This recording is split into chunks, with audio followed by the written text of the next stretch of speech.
Pokemon Legends ZA is unlike any other Pokemon game. I've been playing Legends ZA non-stop since it dropped. 1, because I'm an absolute freak, and 2, because I want to help you figure out whether it's actually worth your time. So here's my spoiler-free early review of Pokemon Legends ZA. To catch the full review later, go ahead and subscribe. Before I get into my major complaints with this game, I want to talk about the things that are honestly pretty cool. Without spoiling, I'll say that this story is already more interesting and involved than most other Pokemon stories. Within the first hour of gameplay, I already had so many questions about the world and the characters. Hell, I'm about 10 hours in now, and there's still so much I don't know. As many anticipated, it seems AZ and Floette will play a major role in the story. Lumio City isn't quite what it seems. It seems like a great time to mention how they actually characterized Lumio City itself. Now, minor spoilers, but this happens in like the first 5 minutes of the game, so right away when you get into the city, some dude tries to steal your shit with his Pancham, but when you chase him down and call him out for it, he threatens you with this Pokemon. Like, this is so scummy. I fucking love it. With the ZA Royale happening at nighttime, most trainers in Lumio City are obsessed with battling, and more importantly, they're obsessed with winning. It's super refreshing to see Pokemon characters who care more about winning Pokemon battles than being friendly to the main character. It's nothing crazy, but it does a lot to sell the idea that this is a real city. Sure, some people are here to help you, but also you'd be wise to watch your back, especially at night. The trainers are ruthless at night. Your first promotion match for the ZA Royale immediately puts you up against this dude who gets in your face and talks shit. But then right after you beat him, he admits he's never won a Pokemon battle, and in fact that this was his 100th consecutive loss. I'm not gonna lie, I laughed out loud. That's another thing. This game's actually been really funny. From the physical gags and cutscenes to this random woman mentioning the inevitability of death, they've managed to bring back some of that wackiness the dialogue of earlier Pokemon games are known for. The vibes are immaculate, but let's be real. These building textures aren't exactly doing the heavy lifting to set the vibe. You know what is, though? This damn soundtrack. This soundtrack's a love letter to X and Y. Hearing the remixed battle theme while Ghastly chased me down the cemetery was... well, it was more pleasant than it sounds. Honestly, I was skeptical the entire time, but I'm glad to say that these real-time battles are absolutely banging. However, I don't think enough people are mentioning how great it feels to run up to a wild Pokemon and chuck a move at it. No clunky menus, no transition into a battle state, battling and catching is completely seamless. This is a major improvement from Arceus, where battling is somewhat of like a frustrating second choice if your Pokeball fails. Now, what I'm going to say may be controversial, but stick with me. I truly mean this when I say it. This world, Lumio City, is more fun to explore than the worlds of Legends Arceus and Scarlet and Violet. Whoa, I know.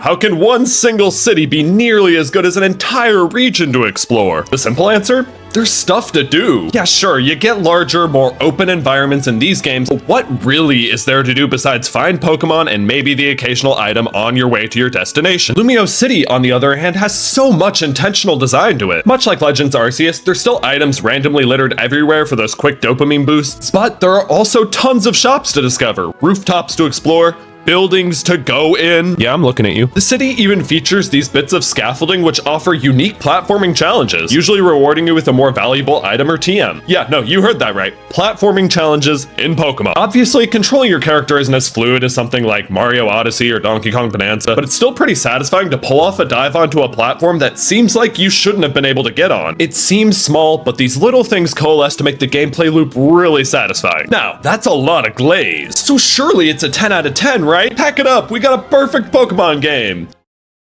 Just kidding, I'm gonna bitch now. Like most Pokemon tutorials, this gets pretty railroady. Like, just when you think you found a cool spot to check out, your fun-hating Rotom phone pops out and tells you to go fuck yourself. I mean, he will literally stop you inches from an item. This would genuinely be hilarious if I wasn't so pissed about it. But hey, it's not long before you get full access to the city, so it's a minor complaint. A more major complaint, however, is the Pokemon pop-in. Listen, I don't expect much, but even on Switch 2 hardware, we have NPCs instant transmissioning in about 30 feet away from your player character. With the generally tighter level design, this isn't all that noticeable, but becomes immediately notable when you're in any open expanse. A big area will look completely empty until you get right up into it, and boom, there's a Charizard there. How'd you miss that? It's not ruining my enjoyment of the game or anything like that, but it's a little baffling that it's still this bad. And I'm not gonna dwell on this point, but like, come on, Game Freak.